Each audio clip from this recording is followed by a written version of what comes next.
Bonjour à tous pour cette première vidéo fiche révision. Ces vidéos vont vous permettre d'enrichir votre culture, parce que pour débattre et raisonner, il faut avoir une certaine culture générale, permettant d'appuyer vos arguments et de comprendre ceux des autres. Aujourd'hui je vais vous parler du ludisme, des ludites, en passant de son origine, et les changements qui en ont découlé, pour finalement aboutir à une petite conclusion. Je trouve que c'est un sujet trop peu abordé sur YouTube francophone en tout cas, et plus généralement sur internet. Pourtant, les problèmes des ludites sont de plus en plus d'actualité de nos jours. Cette vidéo sera courte, mais la plus claire possible, pour que vous en ressortiez instruit. Le terme ludisme tire son origine d'un ouvrier anglais nommé John ou Ned Ludd, on ne sait pas trop, surnommé principalement Captain Ludd. Donc Ludd est un ouvrier anglais travaillant dans le textile, ayant vécu au 19e siècle. Donc selon la légende, il aurait détruit 2 métiers à tisser, ce qui aurait déclenché le mouvement du ludisme. Avant cela, donc en précurseur en amont, fin 17e et début 18e, 2 scieries et une machine à eau permettant de tondre la laine se font détruire par les ouvriers. En effet, cette dernière usine aurait causé le chômage de plus de 100 000 personnes. Les années où débute le ludisme sont très dures pour les travailleurs, car elles marquent la fin des politiques paternalistes qui protégeaient les artisans, et c'est le début de la politique du laisser-faire, du libéralisme politique en termes modernes, grandement inspiré par les œuvres des classiques qui étaient à cette époque pour les dirigeants de véritables références, en économie politique en tout cas. Au cours des années 1811-1812, une grande vague de manifestations ouvrières apparut dans les usines, dont le principal but fut de détruire les machines qui réduisent le nombre de travailleurs et les obligent à accélérer leur production. Elle fut présente principalement en Angleterre, mais cette vague se développa aussi sur tout le continent et à travers le monde. Ce fut d'ailleurs l'une des manifestations pionnières du prolétariat qui marqua son époque.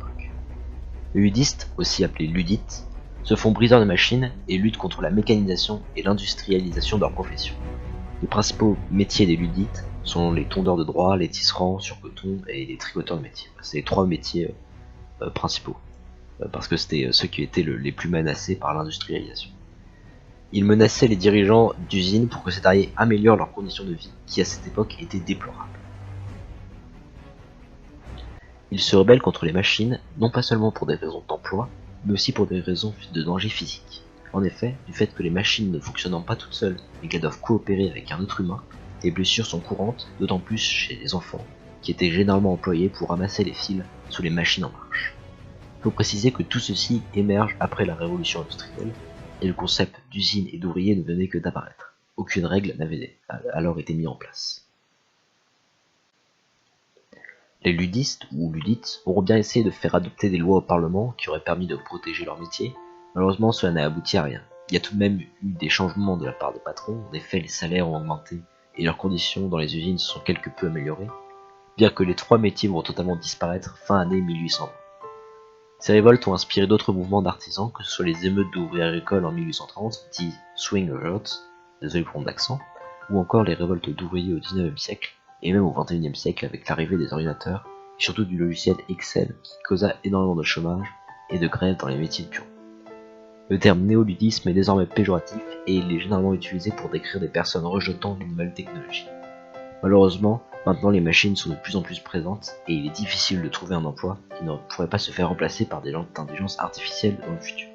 Dans la plupart des usines, les ouvriers travaillent avec les machines, mais c'est toujours aussi risqué car elles sont dangereuses et bien clumpy.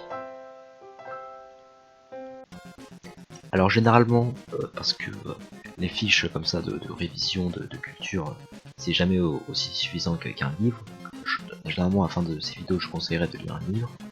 Mais là, je connais pas de livre assez bon qui puisse parler du ludisme, donc je vais vous donner une citation de Karl Marx en réaction au mouvement ludiste. Il faut du temps et de l'expérience pour que l'ouvrier apprenne à distinguer la machinerie de son utilisation capitaliste, et donc transférer ses attaques du moyen matériel de production lui-même à la forme sociale d'exploitation de celui-ci.